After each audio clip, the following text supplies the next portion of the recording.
আসসালামু আলাইকুম। তোমরা যারা অনার্স ভর্তি হবে, আমাদের অনার্স ভর্তির আপডেট, গাইডলাইন এবং পরীক্ষার সাজেশন পাওয়ার জন্য চ্যানেলটিকে সাবস্ক্রাইব করে রাখবে। জাতীয় বিশ্ববিদ্যালয়ের 2024-25 শিক্ষাবর্ষে যারা অনার্স ভর্তি হবে, তোমাদের একটা প্রশ্ন সবাই করেছো, তোমাদের কেন্দ্র কোথায় হবে?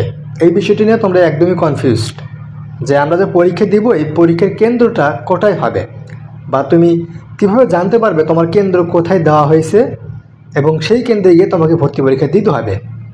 তো এই বিষয়টি নিয়ে একটু ডিটেলস আলোচনা করা হবে আজকের এই ভিডিওতে, তাই ভিডিওটি শেষ পর্যন্ত দেখার জন্য অবশ্যই চেষ্টা করবে, তাহলে বুঝতে পারবে। আর পরবর্তী তোমাদের অনার্স ডিগ্রি ভর্তির আপডেট, অনার্স ডিগ্রির প্রথম বর্ষ, দ্বিতীয় বর্ষ, তৃতীয় বর্ষে যে এক্সামগুলো হবে সেগুলো সাজেশন পেতে চ্যানেলটিকে সাবস্ক্রাইব করে রাখবে। আর তোমাদের কোনো কিছু বুঝতে অসুবিধা হলে তোমরা স্ক্রিনে দেখতে পাচ্ছ আমাদের হোয়াটসঅ্যাপ নাম্বার দেওয়া আছে, আমাদের এই হোয়াটসঅ্যাপ নাম্বারে যোগাযোগ করবে, আমরা তোমাদের সাহায্য করবো। তো চলো শুরু করি আজকের এই ভিডিওটি। দেখো, তোমাদের এই কেন্দ্র নিয়ে যে বিষয়টিতে বলবো, এটা বলার আগে তোমাদের একটা বিষয় ক্লিয়ার করব। তোমরা এই বিষয়টা জানতে চেয়েছো যে তোমাদের কার কোন গ্রুপ থেকে পরীক্ষা দিতে হবে। ধরো তুমি সায়েন্সের স্টুডেন্ট, ঠিক আছে, ইন্টার লেভেলে তুমি সায়েন্স ছিলে এবং তুমি অনার্সে মানবিকে আবেদন করবে। সেক্ষেত্রে তোমার কোন গ্রুপ থেকে ভর্তি পরীক্ষা দিতে হবে? সেক্ষেত্রে তোমাকে সায়েন্স থেকে ভর্তি পরীক্ষা দিতে হবে, ঠিক আছে। তোমার এইচএসসি যে ব্যাকগ্রাউন্ড থাকবে সেই ব্যাকগ্রাউন্ড থেকে তোমাকে ভর্তি পরীক্ষা দিতে হবে। তো ভিডিওর মাঝখানে আমি আবার বলবো, পরবর্তীতে অনার্স ভর্তি পরীক্ষার সাজেশন পাওয়ার জন্য চ্যানেলটিকে সাবস্ক্রাইব করে রাখবে। তো এখন আসি মেইন টপিকে, তোমাদের কেন্দ্র কোথায় হবে। দেখো, জাতীয় বিশ্ববিদ্যালয় থেকে তোমাদের জানানো হয়েছিল যে তুমি যে কলেজে আবেদন করবে সেই কলেজটি কোন ডিস্ট্রিক্টের আন্ডারে বা কোন জেলার ভিতরে, ঠিক আছে, তোমার কেন্দ্রটা হবে সেই জেলার ভিতরেই। সেই জেলার ভিতরে যতগুলো অনার্সে ভর্তি করানো হয় যে সকল কলেজে, সেই সকল কলেজে যে কোনো একটা কলেজে তোমার কেন্দ্র হবে, ঠিক আছে।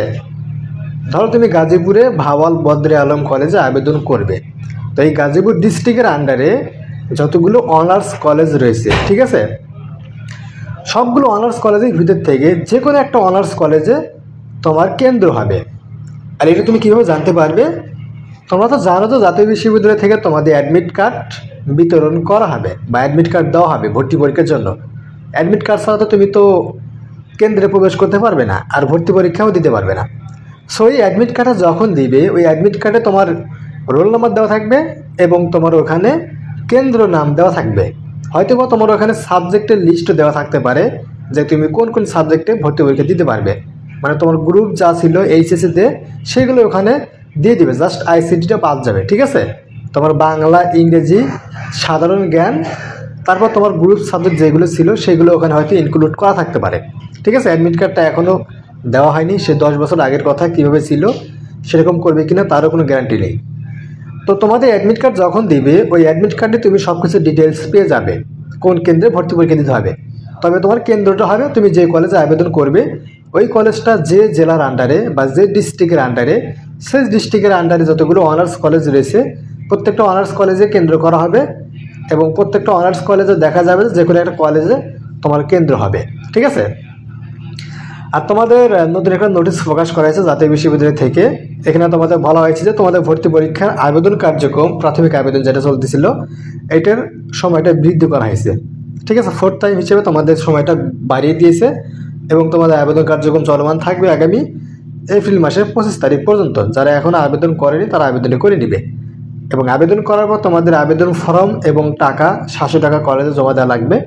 এই বিষয়ে তোমাকে কমপ্লিট করতে হবে 27 তারিখের ভিতরে।